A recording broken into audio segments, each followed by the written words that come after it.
All right, another way to be looking at probability is through tree diagrams and organized lists.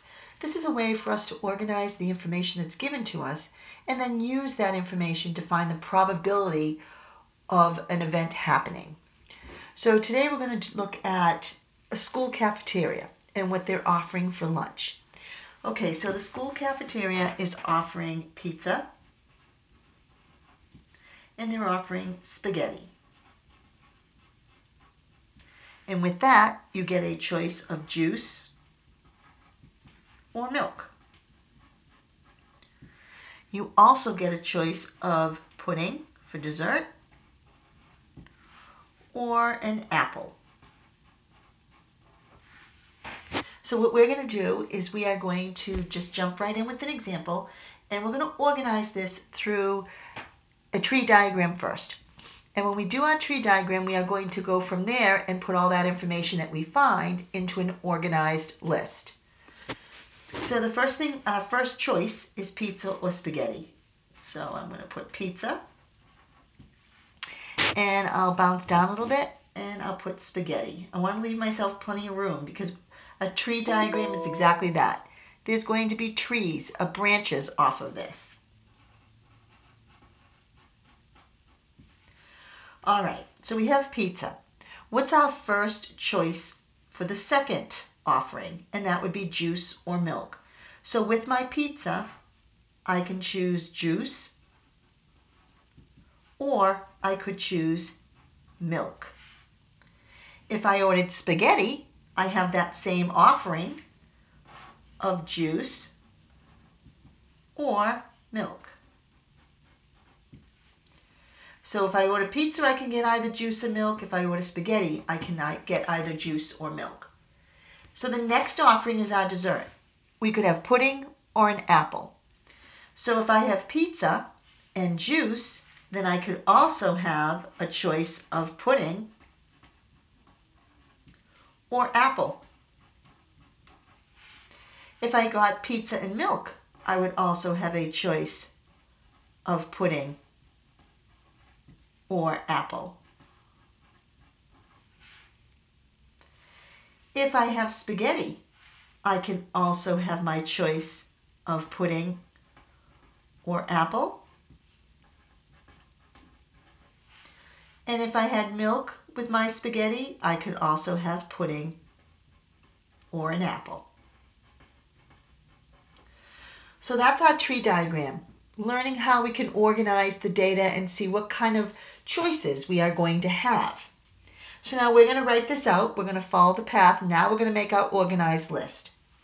So we could have pizza with a juice and pudding. Pizza, juice, pudding. We could also have pizza with juice and an apple. We could have pizza with milk and pudding, or we could have pizza with milk and an apple. So for each one for pizza, I have 4 total outcomes that I could choose from. Pizza, juice, pudding, pizza, juice, apple. Pizza, milk, pudding, pizza, milk, apple. So I have 4 choices that I could have if I chose the pizza. Spaghetti, I would have spaghetti with juice and pudding. I could have spaghetti with juice and an apple. I could have spaghetti with milk and pudding, and spaghetti with milk and an apple. So for each one of these, I have 4 choices. How many choices do I have all together? I have 1, 2, 3, 4, 5, 6, 7, 8. I have 8 outcomes. I have 8 outcomes. So let's see if we can answer some questions that go along with this. What is the probability that a student will choose juice? Well, we know that we have 8 possible outcomes. We just counted those up. What is the probability that he is or she is going to choose a juice. I'm going to go up to my organized list and I'm going to look for that item that has the J for juice. So I have 1 here, so that's 1, 2, 3, 4. So I have 4 out of 8, which is equal to 1/2, which is equal to 50%. What is the probability that a student is going to choose pizza? Well, we also know that there are 8 possible outcomes. So we are looking at pizza.